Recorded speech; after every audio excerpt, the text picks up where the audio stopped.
a situation seems to be escalating and de-escalating. The Ukrainian president gave a New Year speech that I'm calling for peace and de-escalation, but at the same time, seems to be continued build up on the Russian side of the border, and we had the fantastic Gray Zones did actually two fantastic videos on the issue, and one was with Douglas McGregor, ex-Pentagon advisor, which he seemed to suggest that it's actually imminent.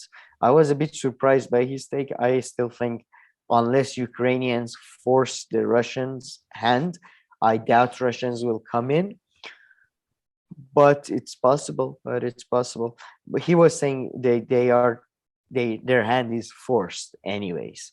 So that was his take. I don't know if you have any comments on that. Yeah, I do want to comment on that first part, because this was on the pushback series with Aaron Maté, right? And I don't think Aaron Maté nor me expected this guy to give this answer. So Aaron Maté's like, yeah, so do you think there's his face was quite do you think there's actually like, it could be possible that there could be imminent attack of Ukraine? And he's like, yes, I believe by mid-January or the end of January it's gonna happen. Early February. And then he stops there, and Aaron Maté is like, and on what grounds did you do you agree that a Russian invasion of Ukraine is very likely? Well, this is one of the few occasions where I can agree with something that Adam Schiff has said. Yes, I think it's very likely to happen towards the end of January, beginning of February, in all likelihood. On what grounds do you believe that? Do you say that? Yeah, Aaron's face is so funny. It goes. On what grounds do you believe that? He's got this sort of a neck thingy. What happened? But what, to be fair, the guy then goes on to give a more nuanced answer, and I think maybe you can elaborate on that a bit more, or you didn't find it to be nuanced.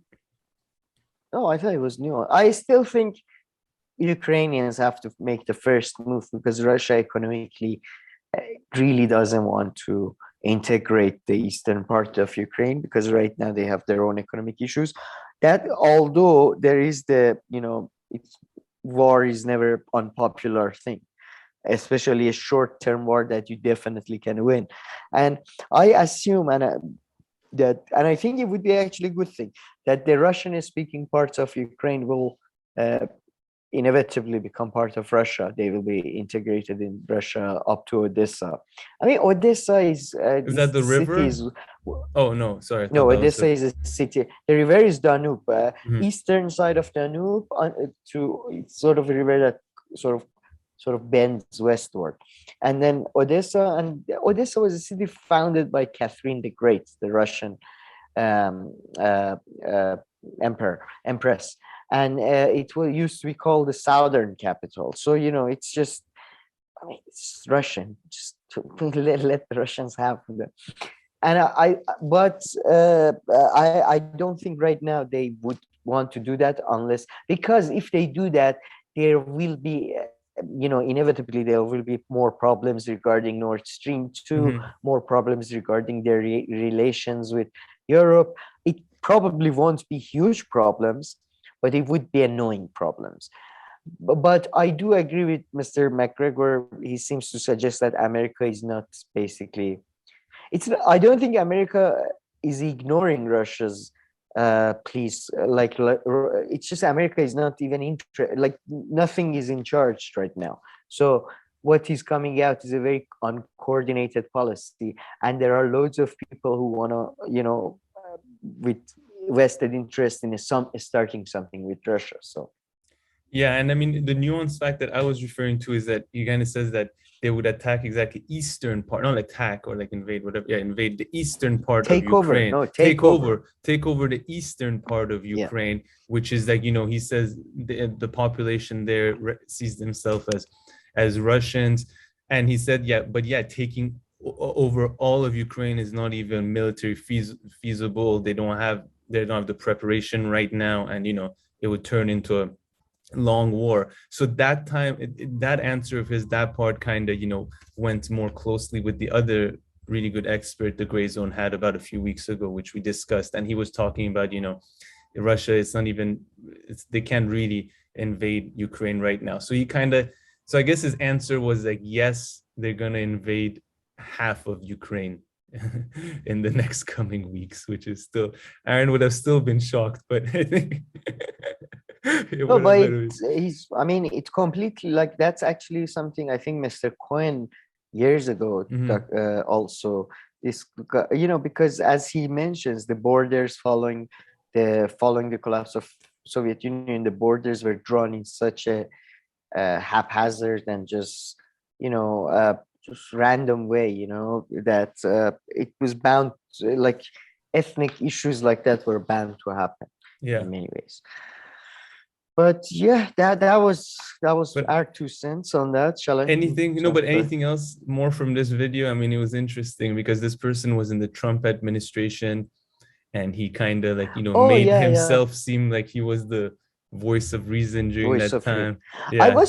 I must say his take on, like, he kept saying that back in by Trump administration there seemed to be like a strategic framework that is absent now, or something along those lines.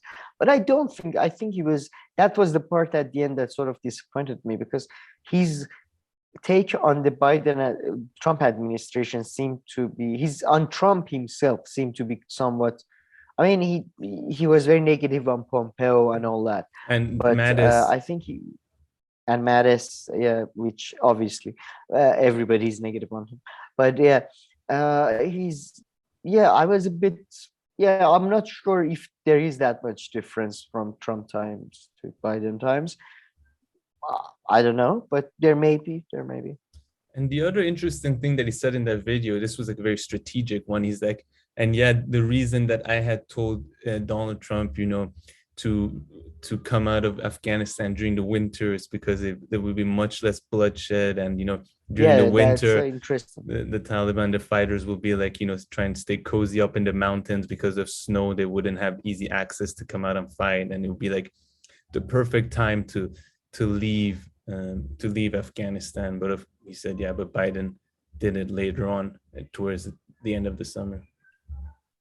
But that was actually a good point, and I think that's probably true, knowing Afghanistan's terrain.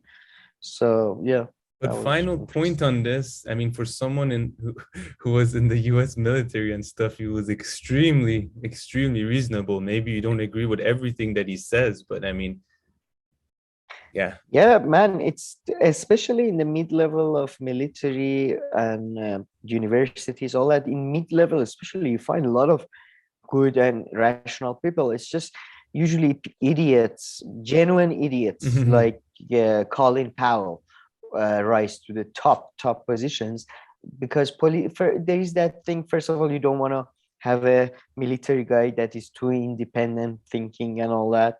So they always try to put somebody who's not too, let's say, they tend to be not the sharpest knives in the tool, incompetent. They try to put them usually on top, to avoid them becoming too powerful, potentially coup or something. Also, because increasingly and mostly it has become a business and a racket, you put the people from your gang, from your mafia. Again, Colin Powell is an example of somebody who failed all the way through to the top of the a State Department, or was he the Defense Secretary? No, he was Secretary of Defense, I believe. Secretary of Defense. So just failing up and up and up and up and up. Go on. It just reminded me of his chief of staff. I forgot his name. The one who always comes the analysis news. Oh he points out Colin. He points out Colin Powell being like the one voice of reason, the greatest person in the history of U.S. military. And we got his. He loves it. Thing was to, I love it. 90% of his stuff was just dishing out dirt on other people. And then that guy, you know him. He's the chief of a staff of this, I don't know, a state secretary or something, and he was an idiot. And fool and incompetent. It was an But interesting character. I forget his name. Bill Biney?